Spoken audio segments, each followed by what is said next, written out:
God of the universe.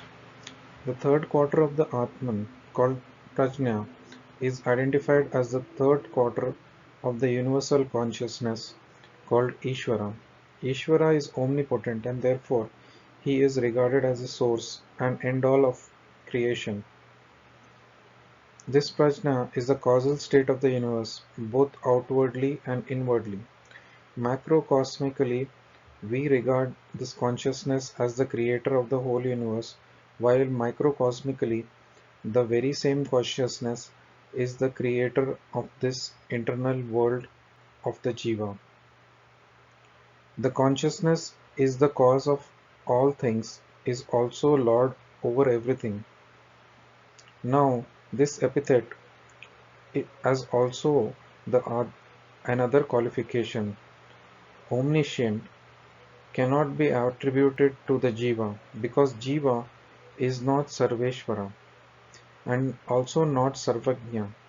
The Mandukya Upanishad seems to make no palpable distinction between the individual and the cosmic, and it harmonizes the relation between Jiva and Ishvara.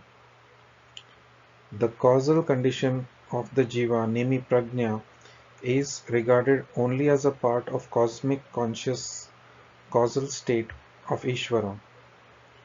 To this Upanishad, there is only one reality, and the distinctions that we usually make between cosmic and individual, between Ishvara and Jiva, are overcome with the high analysis of the Upanishad.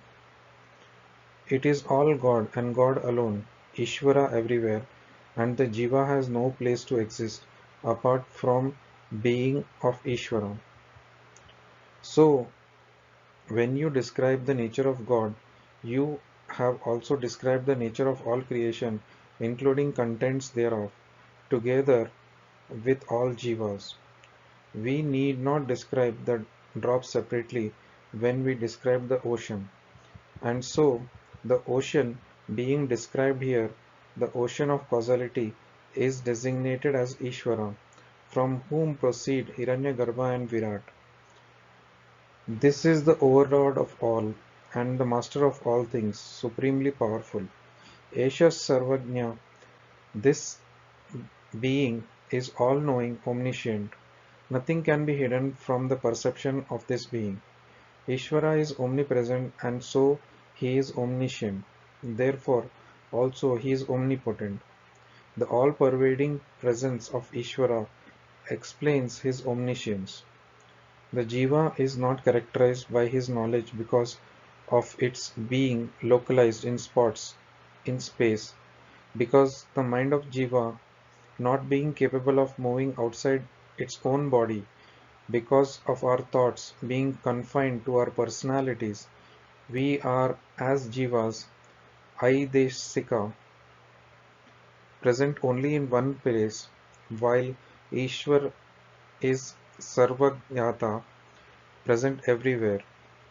The knowledge of Ishvara is not a cognition of objects, and not cognition or perception can be regarded as the part of omniscience. Because the objects of cognitions do not come under the control of cognizer necessarily. Though we cognize objects outside, we often cannot say we have the power over them fully. We see the whole world with our eyes, but what power we have over the world?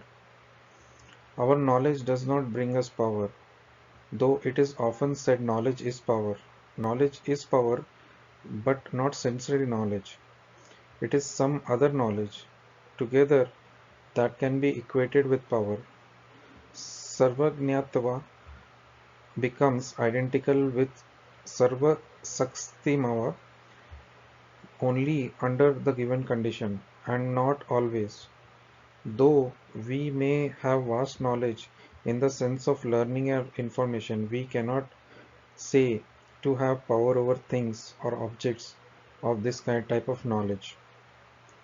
While Jiva's knowledge is sensory, perceptual, cognitional, Ishvara's knowledge is intuitional. While Jiva's knowledge cannot be identified with the existence of objects, Ishvara's knowledge is identical with the existence of everything.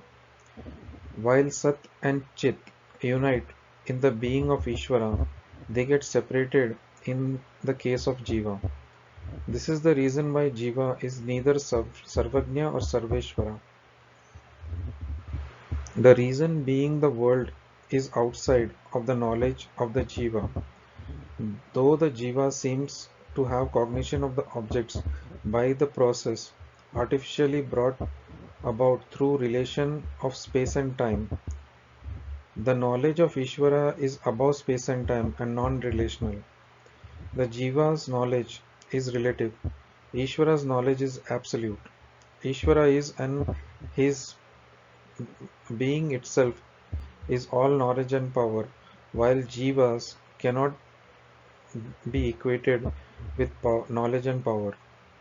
The Jiva's existence is separated from its knowledge and knowledge from power, while all these are one in the case of Ishvara.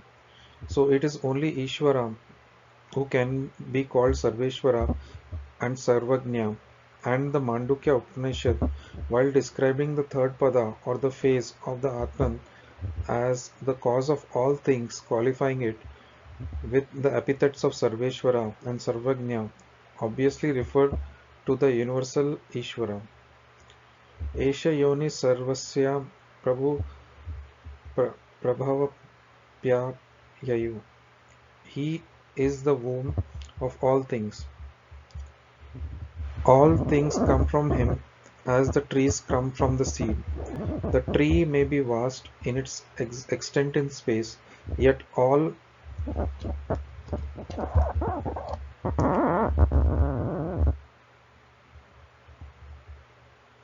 is hidden in its potentiality in the seed. The future structure or the shape of the nature of the tree is already determined by the content of the seed. It is not that some new thing comes up when there is germination of the seed. Whatever was in the seed, that alone comes out in the form of an effect, namely the plant and the tree.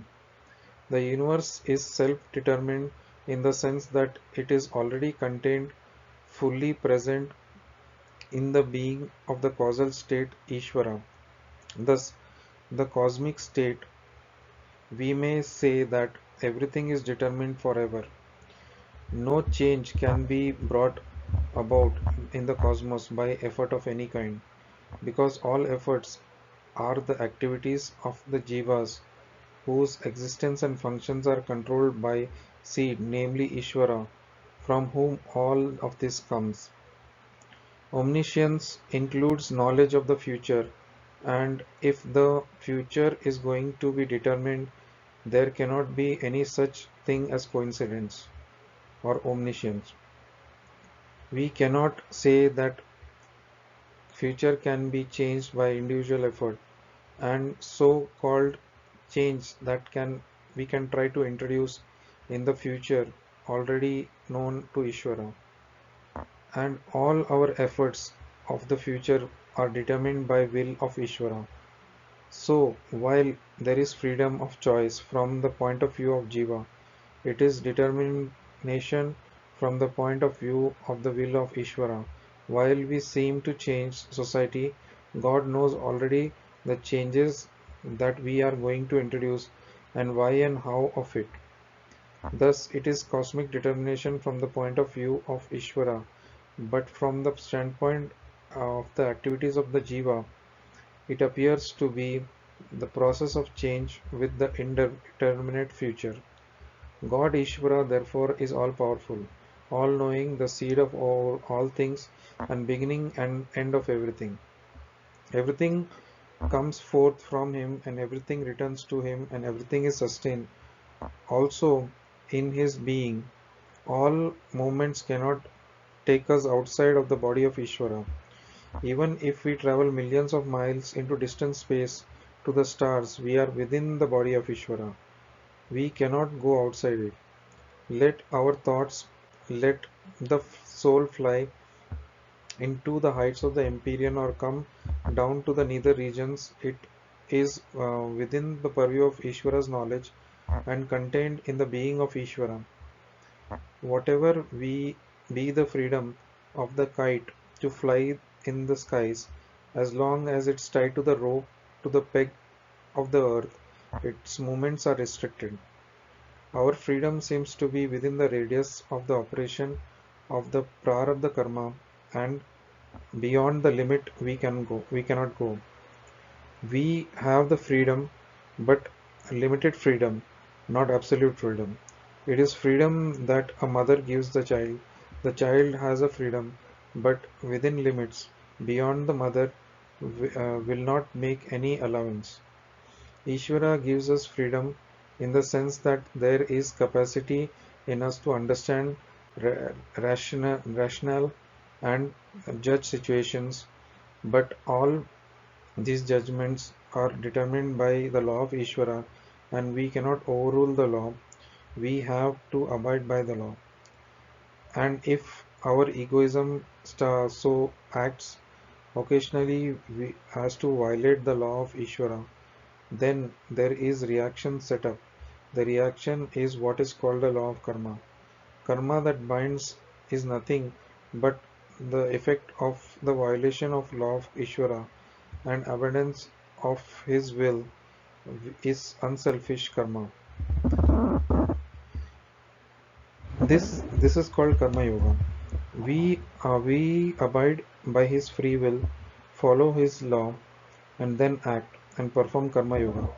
But when we violate his will, the act according to the what dictates by the ego, we perform binding karma. Ishvara therefore is everything, and coming in and going out of all things, of all beings. Such is the glory and magnificence of greatness of God Ishvara, whose integral parts are organic limbs and are the jivas, and all things animate and inanimate. The distinction of living things and non-living beings, the organic or inorganic, do not obtain the realm of Ishvara's being. For him, all is consciousness. There is no Jadatva or no dead matter. For Ishvara, because it is his being, he permeates all things. He is Antaryami. This is causal condition of the universe, corresponding to which there is causal experience of the jiva, called prajna. The individual causal state is prajna. The universal causal state is Ishvara. The individual subtle state is Taijasa. The cosmic subtle state is Hiranyagarbha. The individual gross state is Vishwa. The cosmic gross state is Vaishnavara or Virat. Ishvara is often understood as a total being in which all cosmic states are united. The transcendent experience or presence. We have made an analysis of the three relativistic phases of the Atman, both in its individual and cosmic aspects, but reality as such is neither individual nor cosmic. To say that it's cosmic is also a limit to a certain extent, to bring to the level of what is we call creation. The Supreme Brahman, the Absolute, is not a cause and not an effect. It has no effects and therefore it has no cause. We cannot call the Supreme Being or even a cause of things, especially when we consider everything is identical with it. Mandukya Upanishad describes not only the gross, subtle, and causal condition of the manifested consciousness, but also consciousness as such. There is something called a reality of itself, independent of relation. Even Isharatva is a description by means of the relation to the universe. We call God Sarveshwara, Sarvagnya, and Sarvashaktiman because we relate to Him to the creation. God is omnipresent, pervading everywhere, which means we recognize Him in terms of space. He knows all things means He there are things which He knows and he has the power over all things, means that he can exercise power over something which is external to him. All definitions, even the best ones, such as creatorship, persevership, and destroyership of the universe, omnipresence, omniscience, omnipotence, are relative. They are tattva lakshanas of God, accidental definitions, not sarva rupa lakshana, the essential nature of reality. What is God before creation? That would be his Swarupa Lakshana, or essential characteristics. God in his own essence is something merely more than a creator, preserver, or destroyer, more than a cause of things, more than even an overlord, all knowing and all powerful. What is that essential essence, which is by its own right that and abides its own greatness in its own majesty? What is the light that cannot be beheld by others, the light which shines or but shines not upon anything? That is the pure state of consciousness, which is neither causal nor subtle or gross. There it is neither outside nor inside. It is not external or internal. The grand reality is described in the seventh mantra of the Mandukya Upanishad. The Absolute is known as the Turiya, the fourth state of consciousness, transcending all relational manifestations, causal, subtle, and gross. While the waking consciousness is external and the dream consciousness is internal, the consciousness is neither external or internal because it is not either waking or dreaming. It is neither internally conscious or externally conscious. Nanat prajnam na bahi prajnam. Not internal consciousness like a dream, nor external consciousness like waking. One may think that it is consciousness simultaneously of both states. No, it is something different from simultaneity of consciousness. It is not external or internal, not simultaneity of both either. No bahya prajnam. It is not mass of consciousness like homogeneous heap of water in the ocean. Na prajnam gahanam. It is not quantitative in its essence. Quality is spatial, quantity is spatial, mathematical, and consciousness is not such. Hence, it cannot be called mass of consciousness. Also, because when you think of mass, you think of a heap, a body, indistinguishable, though not so is consciousness.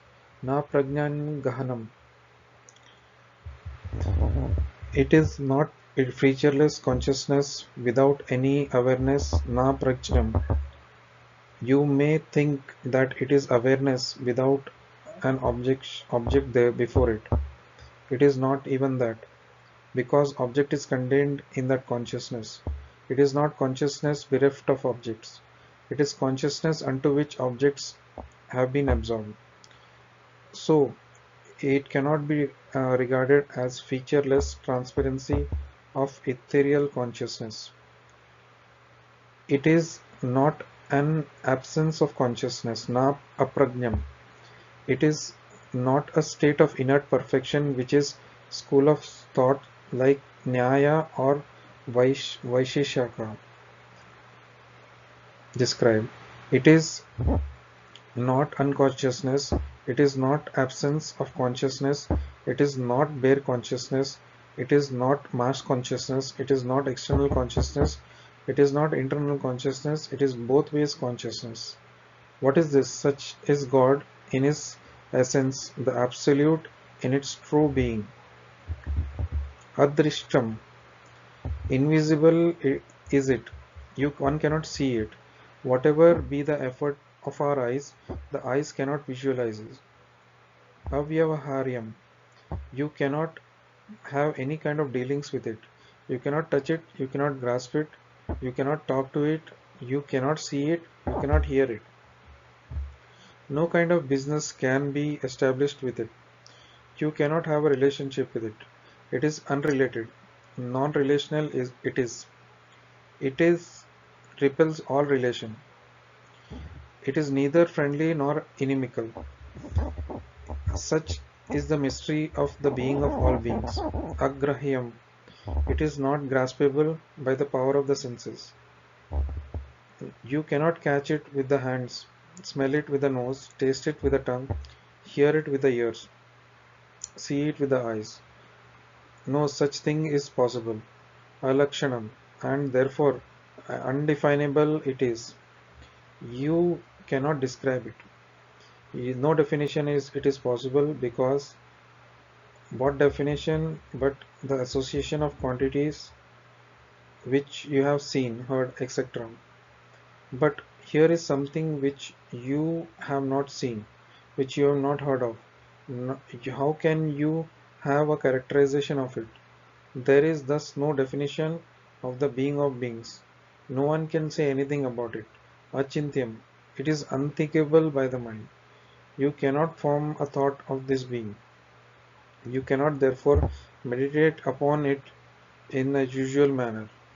You cannot think it, because to think would be to bring the object in the realm of space and time, to externalize it. It's not an object, and it is not in the space and time, and so it is not thinkable. Avyapadesham, indescribable, ineffable it is. You cannot speak its glory with your tongue.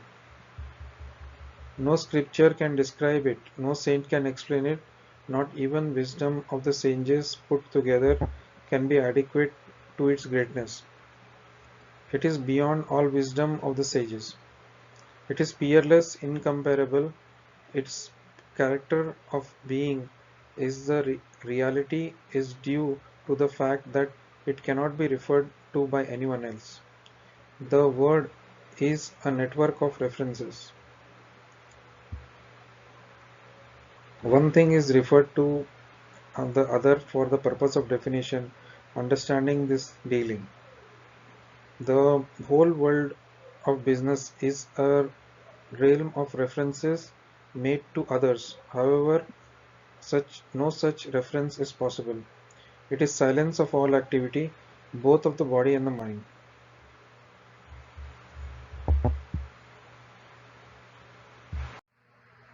Here we have a wonderful characterization of the Atman. Atman can be defined only as the Atman. It cannot define by any other form or concept. It is said to that the battle between Rama and Ravana is incomparable. To what can you compare the battle between Rama and Ravana? You can say something like a vast ocean, endless like the sky, bright like the sun, sweet like sugar, but like what was the battle between Rama and Ravana? It was the battle between Rama and Ravana. This is what the poet could say. Space is like space. Ocean is like ocean. Rama battle is like Ram Ravana battle. So is the Atman. The Atman is like the Atman. You cannot say that the Atman is like this or like that, because it is incomparable, and any comparison attempted would be a reference made to something that has come out afterwards as an effect. That would be travesty of affairs indeed. Therefore, it can be designated only as the essence of consciousness of selfhood and oneness. It is, if at all, deniable by three interesting terms: ekatva, oneness; amatva, selfhood; and sarvatva, essentiality.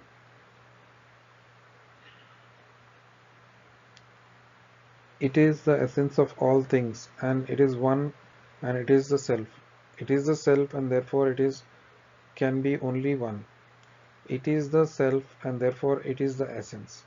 The self is which knows itself, not by means but also by existence.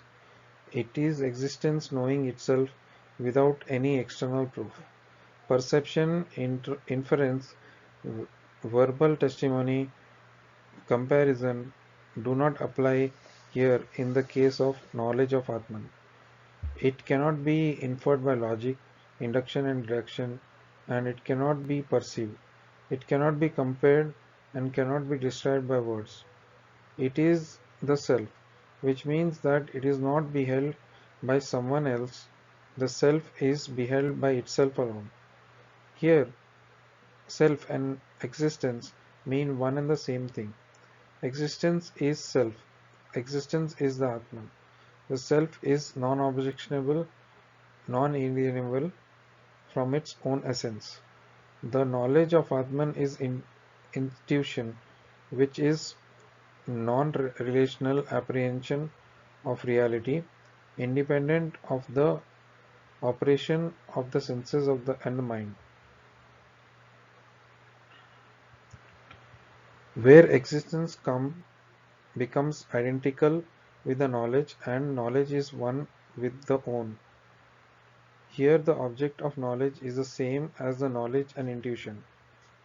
When object stands outside knowledge, it is called perception. This is difference between intuition and sensory cognition or information. When the object stands in an immediacy of relation with knowledge, it is the intuition.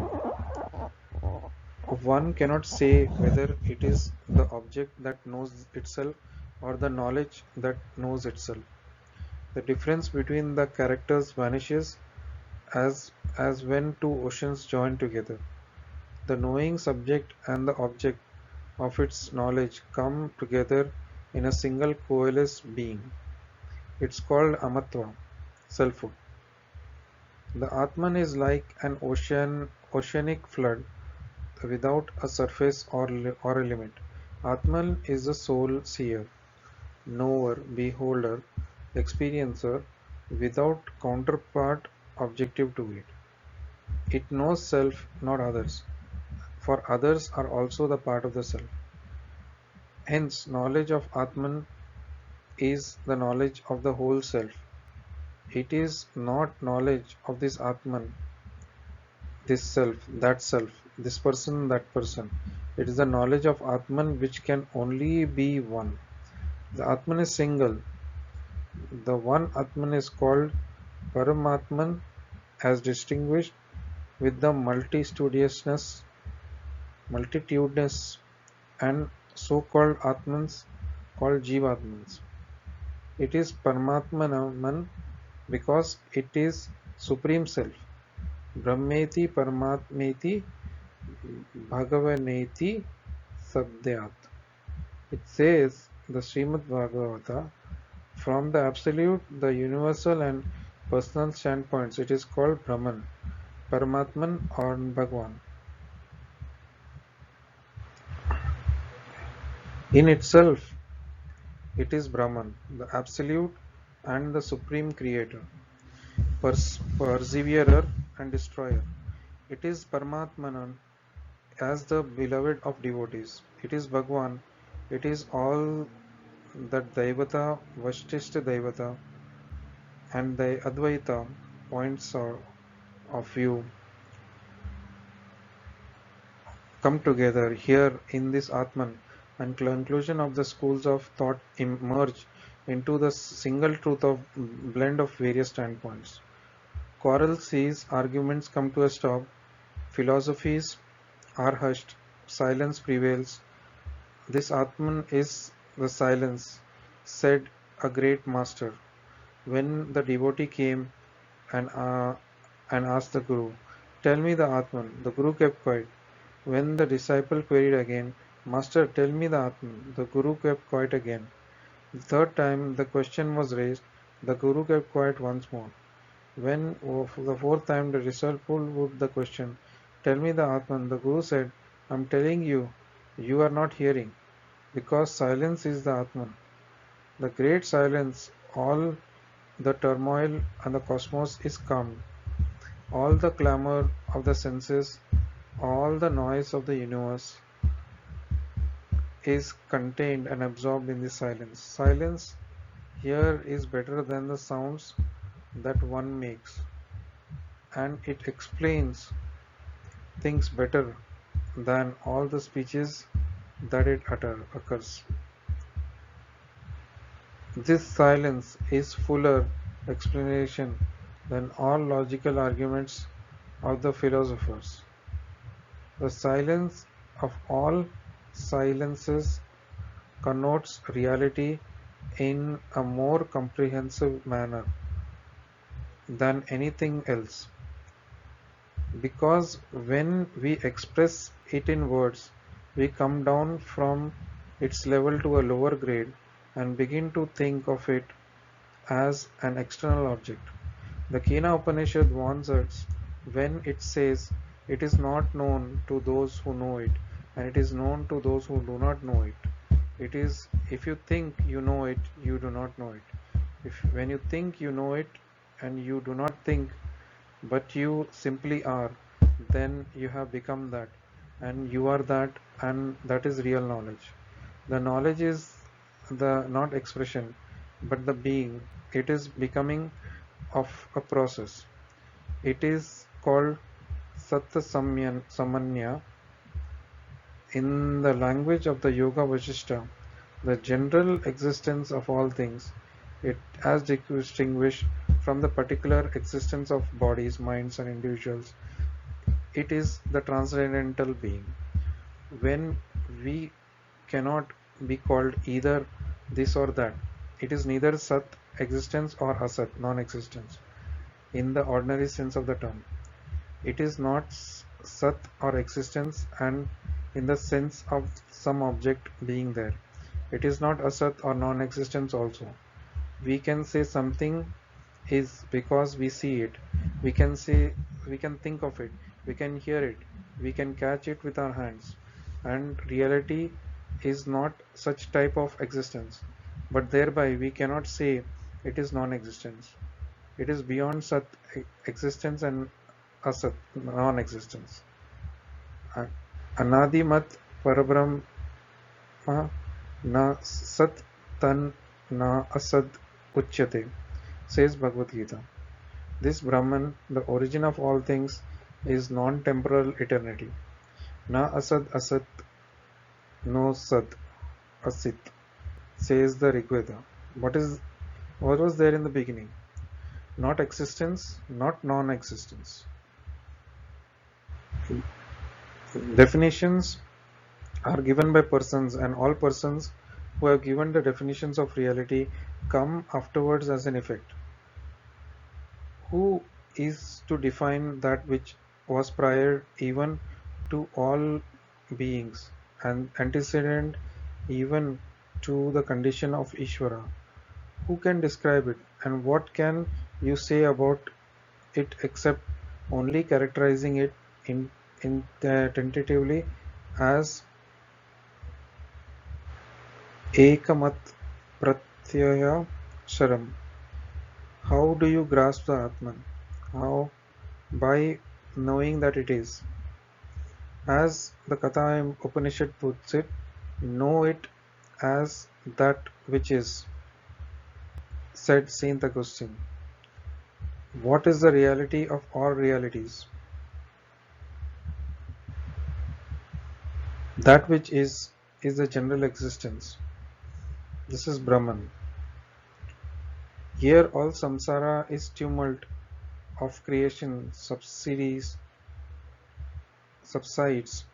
and like waves sinking in an ocean, as dream is withdrawn into waking consciousness. The universe in all its conditions, gross, subtle, and causal, ceases here. In the state there is neither Virat nor Hiranyagarbha nor Ishvara, because there is no creation. This is Atman, where there is another walking, dreaming, or slept. This is called Pranopaschamam. It is not a condition, it is beyond all conditions. It is not state of affairs. We do not know what it is. It is mystery, wonder of all wonders. Wonderful is that disciple who can comprehend all the wonderful teaching,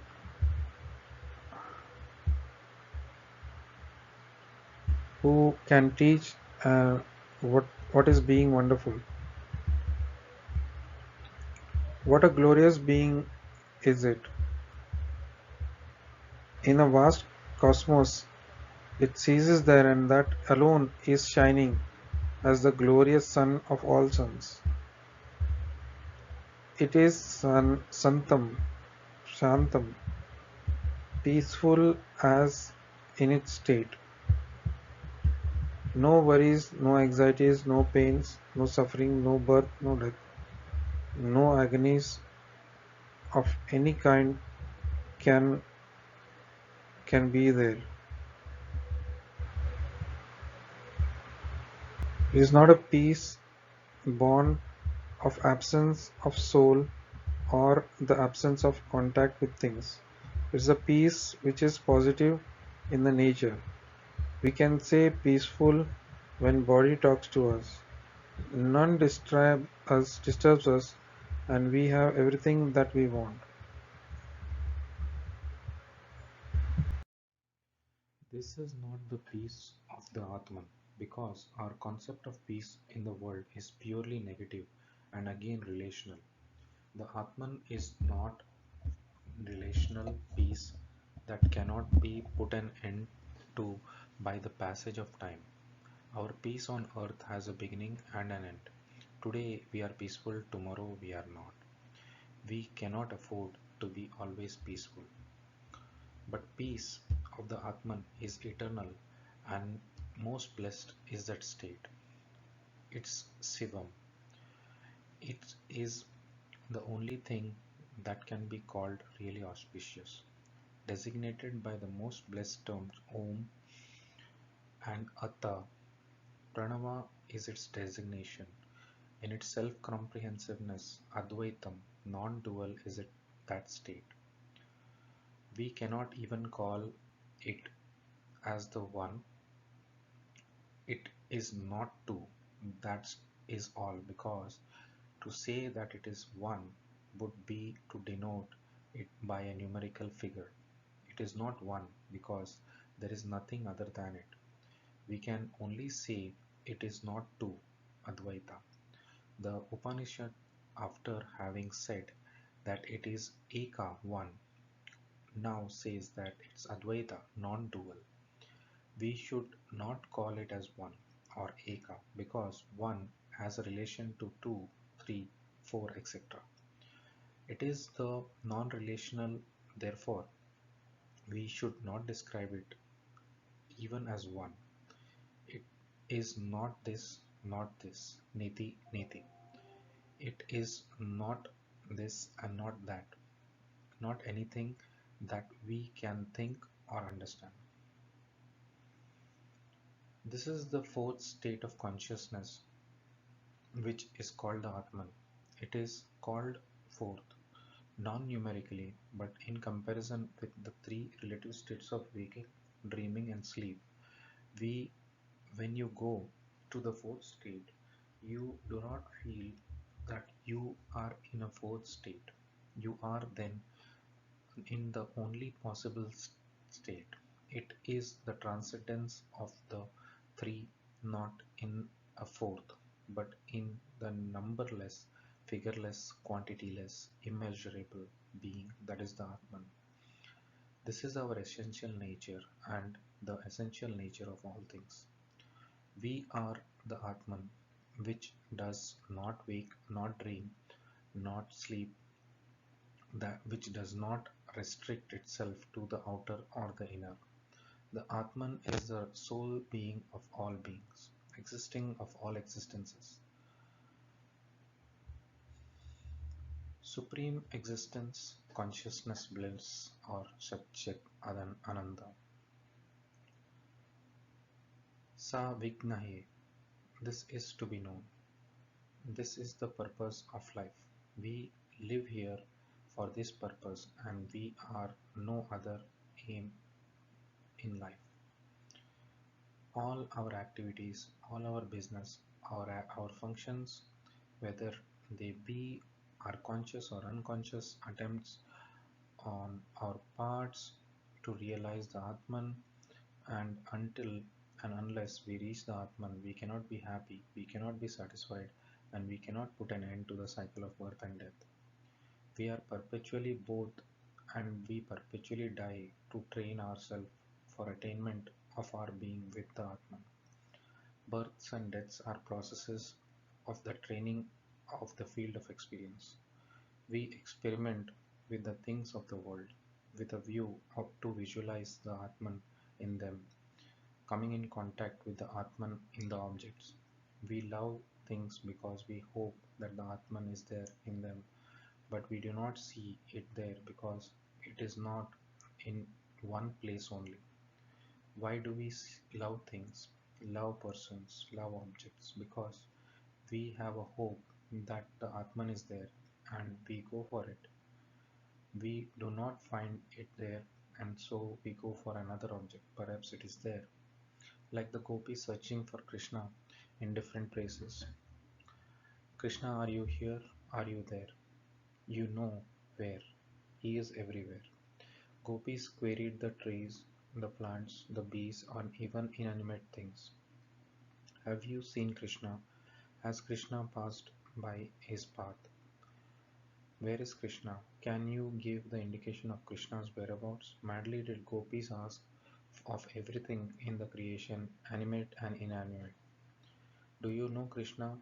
Have you seen him? In the similar manner, madly do we go after things of the world. Is the Atman here? Have you seen the Atman? Can you get the Atman here, there, in this, and in that? It is nowhere. It is not anything particularized, and therefore we cannot get the Atman by any amount of search in the outer world objects.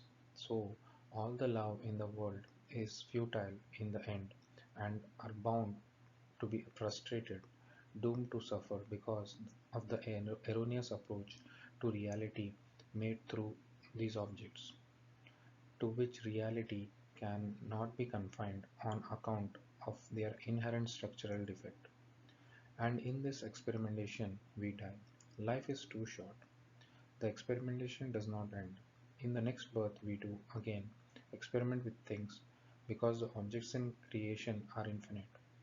We make infinite experiments and struggle goes on. The process is called samsara, transmigration, and in all the lives that we take, in all the deaths that we pass through, the Atman cannot be seen, just as the gopis could not see Krishna until he himself made a will to appear before them. Nobody could inform the gopis as to where Krishna was, and I do not know. I do not know. This is what all the objects will tell you. What are we asking for them? We have never seen it. And considering the enigmatic situation of the quest of the Atman, the Upanishads finally said that perhaps it can be realized only by him whom it chooses. You have to leave it to itself. You do not know how you can see it. There seems to be no means of knowing it. Nothing in the world can help to us in knowing it. Whom it chooses, he alone can update it. This seems to be a solution arrived by the sage of the Katha Upanishad. We are tired of the quest, and when the gopis are fatigued in the arduous quest, when they become unconscious in their utter surrender to Krishna, he revealed himself. Now the time has come. The ego has gone, the effort has ceased, and one cannot do anything further. Then he comes. You search, search, and search, and then you realize its futility. The ego realizes its limitations and then it ceases. When you know your limitations, you cease from all egoistic effort, and cessation of the ego is revelation of the Atman. God comes when the ego goes. When you are nowhere, He alone is everywhere.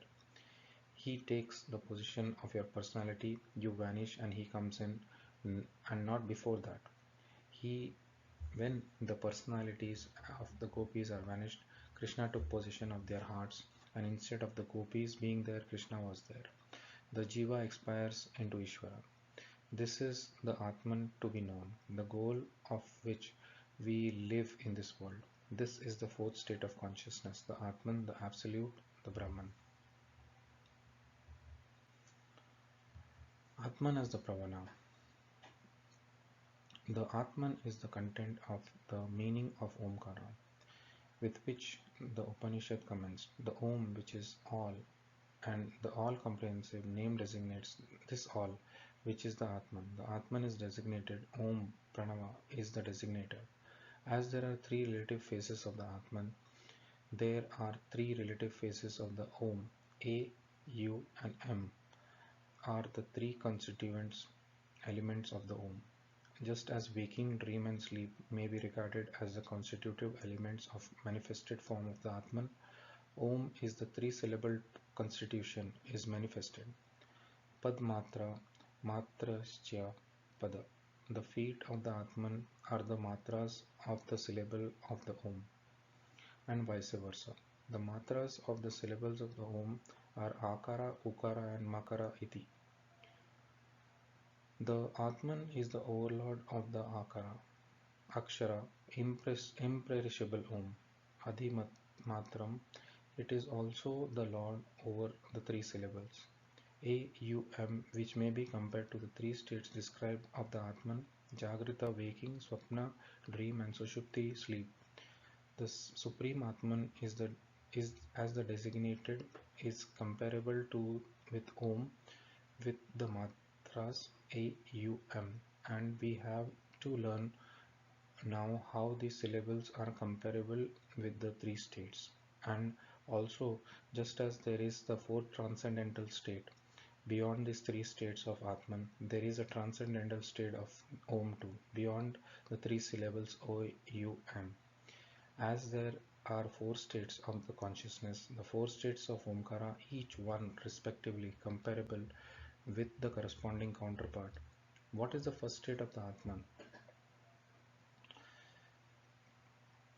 Vaishnavara is the first manifestation of the Atman, which is comparable to the manifestation of the three-syllable Pranava or Omkara.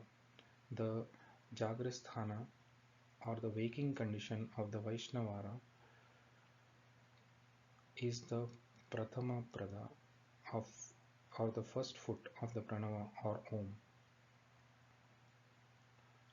The waking condition of the Atman is called the Vishwa or the Vishwanara. The syllable of Om, Akara. A is comparable in a very peculiar way with the first phase of the Atman. All states of consciousness, relatively speaking, at least begin with the waking state, in which the other states, with dream and sleep, may be said to be comprehended from the point of view of the Jiva, not from the point of view of Ishvara. The waking condition is the cause, and the dream and sleep may be regarded as the effects. If dream is the effect of impressions or of perceptions in the waking state, the sleep is a condition in which all unfulfilled impressions are wound up into a latent state, ready for manifestations subsequently. In this sense, we may say that the waking state is beginning of the other states. Likewise, A is the beginning of all letters, the first syllable in the series of letters of the alphabet, and in this akara, all the other word formations are said to be contained. Because the moment you open your mouth to speak, the sensation is towards the utterance of A, and thus it is regarded by the Upanishad as the beginning of word formation. The beginning of word formation is compared with the beginning of experiences in the consciousness, which is the waking state. The condition of the Atman in the waking state is comparable therefore with Akara. The first says syllable of Omkara, and the Upanishad also says that by meditation in this harmony between the Akara of Om and the waking state of the Atman, one achieves the fulfillment of all desires. One becomes also foremost among all persons, and almost the beginning of all things, in the sense that everything comes to that person, even uncalled for. This achievement of the yogin by meditation, as is described also in the Chandogya Upanishad, in the context of description of a technique called Vaishnavara Vidya through the Mandukya Upanishad is the brief is very brief in the description of Vaishvanara. The Chandogya Upanishad goes in a very great detail by way of clarification of the Vidya or meditation in the Vaishvanara. By meditation on this cosmic state of the Atman called the Vaishvanara, the yogin achieves the power which cannot be faced by anything else in the world, and everything comes to him without asking for them. Real power is that which summons things even without expressing in words. You do not tell a person do it, simply it does. And that is the height of all power, which is achieved by meditation of, on the Vaisvanara. Ya Evam Veda, one who knows this secret of meditation on the harmony between the Akara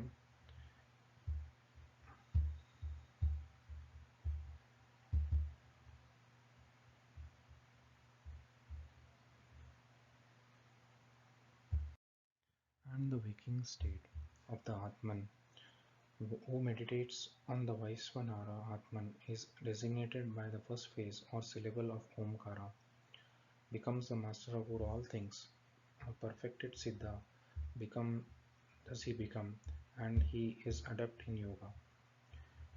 This is in relation to the waking state.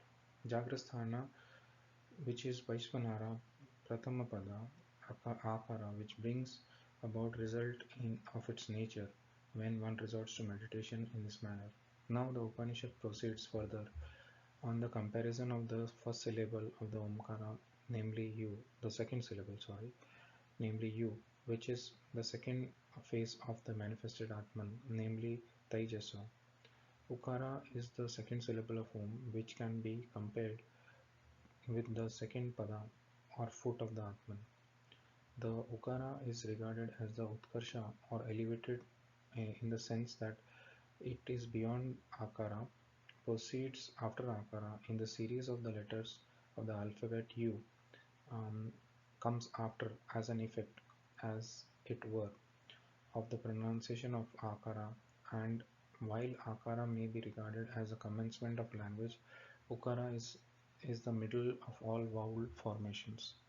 When you utter O, you find that the middle of the throat begins to function. It is elevated symbolically as says Upanishad in the sense that it is above Akara in the process of word formation. So also is Taijasa or dream consciousness that comes afterwards as an effect on the waking experience, proceeding from the waking experience, existing midway between walking and sleep. It is Ubhaya or both. It is in the sense that there are two sides, namely waking and sleep. From the point of view of the padas of Atman, it is between Akara and Makara.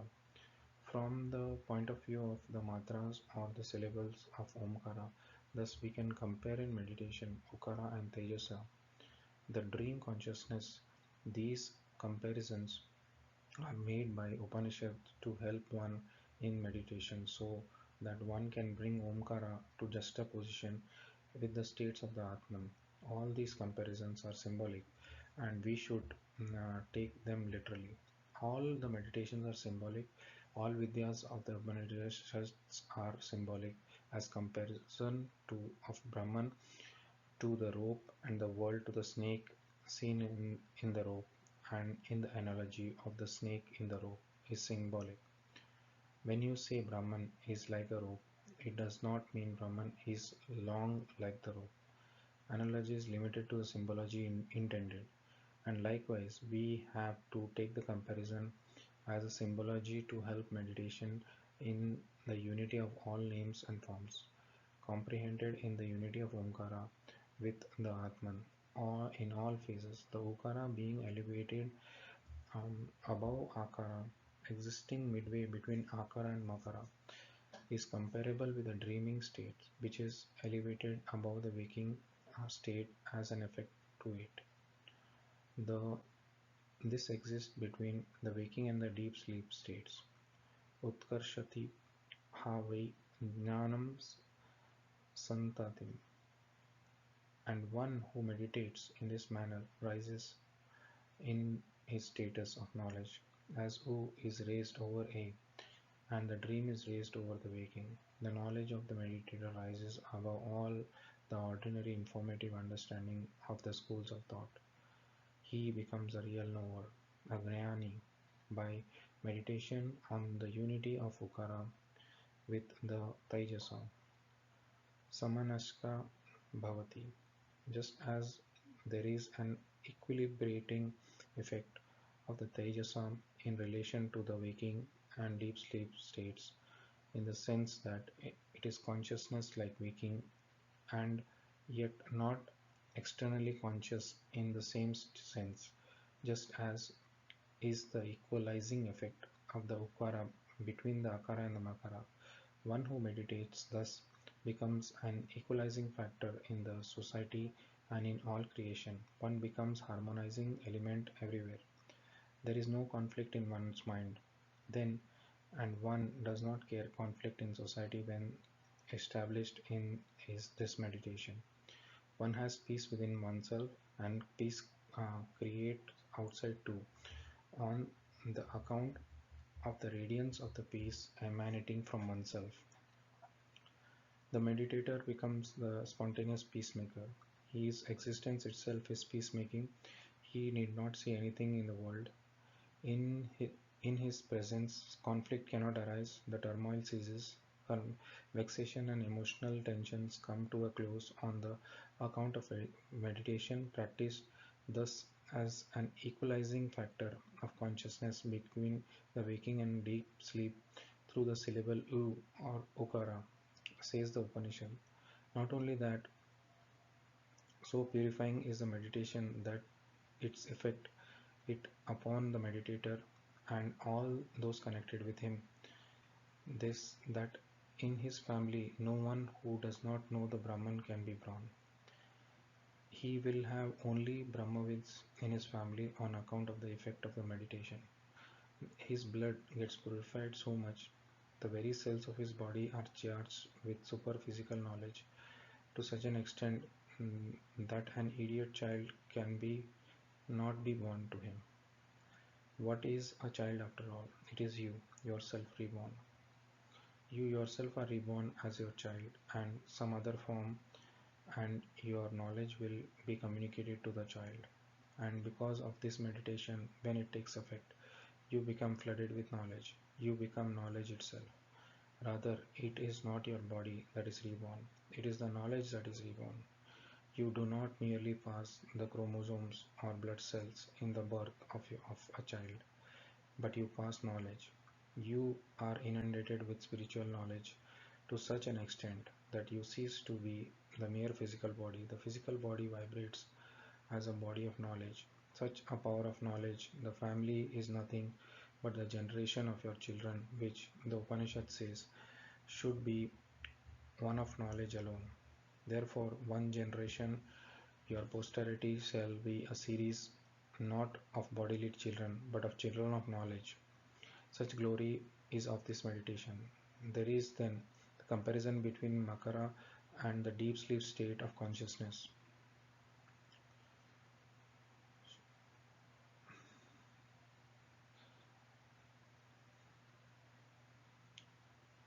Sushuttanaha prajno makarasthriya matra. Makara is the third state of Om, and it is comparable to Prajna, the third state, causal of the Atman. It is the measure of all things, and it is the dissolver of all things. When we chant Om, Akara and Ukara and merge with Makara, all these impressions of the waking and dream merge in Prajna, deep sleep. The causal state, just as you end the chant with Makara, you end all the experience in deep sleep, and as you repeat the chant subsequent to the closure of the recitation of the Makara, Waking life commences once again as an offshoot of the deep sleep state, which is the cause of waking. Deep sleep can be called as the cause of waking in one sense, affect it in another sense. The waking is due to agitation of the unfulfilled impressions lying buried in the deep sleep state. In this sense, we may say that waking is an effect of the state of deep sleep. Deep sleep is the cause, and all the experiences in waking and dream are its effects. As Ishvara is the cause of all things, the deep sleep state seems to be the cause of waking and dreaming, in the sense, namely, that we wake up from sleep on account of unfulfilled desires. If all our desires are fulfilled, we would not be waking up from sleep at all. Why would we wake up? What is the purpose? There is something unfulfilled, unexecuted, and therefore we wake up. Prarabdha karma agitates, urges us into activity, wakes us up into the world of objects. Thus, in the sense, prajna, sleep, is the cause of experience through the Vishwa, waking, and the Tejasa, dreaming. But in another sense, prajna may be regarded as the effect, because prajna is nothing but the state of consciousness where all the impressions unfulfilled manifested lie latent, and these impressions are nothing but consequences of perception and experience in the waking state. In that sense, the condition of deep sleep is an effect of waking. Makara is of the nature in Om. We may say that the chant commences with Makara or closes with Makara, as in the chants of Om. Just as we can have series of chants or recitations of pranava, we have series of wakings and sleepings and wakings and sleepings. The sleeping state measures all things in the state that waking and dreaming experience are determined by impressions that are there as Sanchit Karma in the Anandmaya Kosha, the causal state, manifesting itself in the sleep state.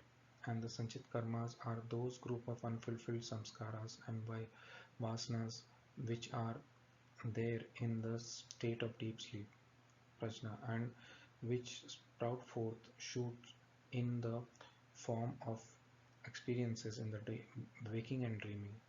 In the sense, we measure our experiences in terms of tendencies present in the deep sleep state. The dream and the waking experiences are measured by potencies already present in this state of sleep as unfulfilled vasanas and samskaras. It is therefore the measure of experience, and so is Makara regarded as the container of processes of chance. Just as contained is supported by a container, Kakara and Ukara seem to be contained in Makara, with which one closes the chant. Just as the experiences are submerged in the deep sleep state, even as all our efforts cease when we go to sleep, the recitation of the pranava ceases with the makara, commences A and U merge themselves in M. Minoti ha va idam sarvam. One who meditates thus has the capacity to measure all things, that is, to know everything. He becomes Sarvajna. He becomes Ishvara himself. He becomes measure of all things, becomes the yardstick of cognition of everything in creation. Everything is referred to him. He does not refer himself to other things. He becomes the reference of the whole creation and center of experience of in the cosmos. Apaschita bhavanti, everything merges into him, as the verse in the second chapter of the Bhagavad Gita says, everything enters into him as a river enters into an ocean. Ishvara is the merger of all creation, and when you become Ishvara, the whole creation merges with you. You realize this state by this meditation on the unity of the Makara and the Prajna, the causal state of the Pranava and the causal state of consciousness, both individually and cosmically. Now, as there are three relative conditions of the Atman, Jagrat, Swapna and Sushupti, waking, dream and deep sleep, Akara, Ukara and Makara of the Pranava or Omkara may be regarded as the relative conditions. But just as there is a transcendental state of the Atman which is being described as Nana Prajnam, Na Bahi Prajnam, not Bhayattaha Prajnam, etc. There is a transcendental condition of the pranava or omkara which is not constituted of makaras, matras or syllables, but the amatra without any measure of syllable. Even as we cannot designate the Atman as either this or that, we cannot specify the amatra condition of the Om as either this or that. It is a vibration of the being and not a state of sound. And there is no material content in this vibration. It transcends the physical and subtle and causal states. And it is not merely vibration which sets creation in motion. It is subtler than even the causal vibration and which creation is commenced. The only word Upanishad uses to name is the state of amatra, immeasurable. As the Atman is ungraspable, unrelatable, undescribable, unthinkable, and so is the amatra condition of the Omkara, measureless in every day. This is Om in its fourth and transcendental state as Atman itself. There is a soundless state of Pranava that is existence itself. All sounds and vibrations merge into existence, and existence is one. We may call it Pranava in its Amatra state or as Atman in its indescribable state of being. Pure existence is merging together in Pranava and of the Atman. The fourth state of the Pranava is with which one cannot have any dealings. It as with objects, words, or sounds, such as the connection with usages in language. All the world of sound ceases here in this soundless state of pranava. It is most auspicious, blessed, non-dual like Atman because it is the Atman. The Omkara, which is soundless, transcendental, is the Atman itself. It is another name for the Atman. Creation and the creator become one here. The merger of the Om in the Atman is the merger of the creation in the Absolute. There is no creatorship also because there is no created. There is no sound that is supposed to be first vibration of creation. The sound reaches the soundless state, it becomes then relationless. One who knows the secret by deep meditation enters the Atman by the Atman.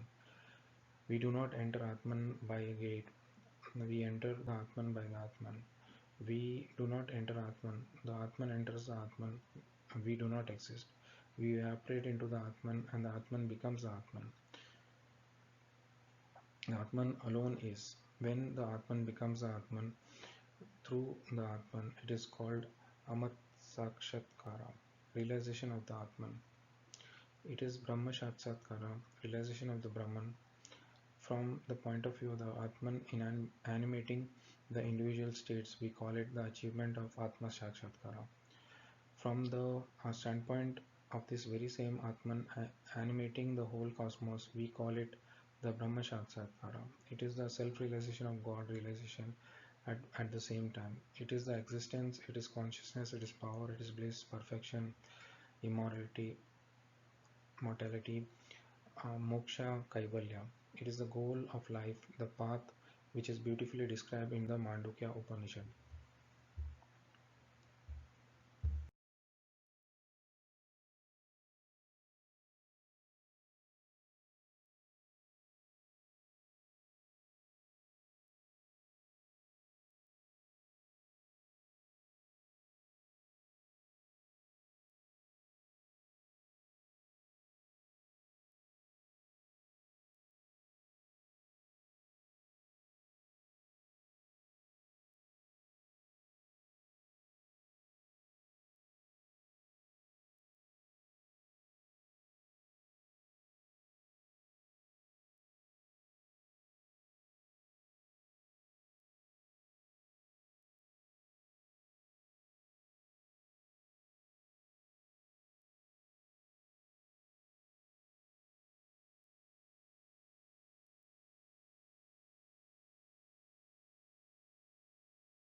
Thanks for listening. Please recommend to us what content you would like to watch on our channel. Thank you.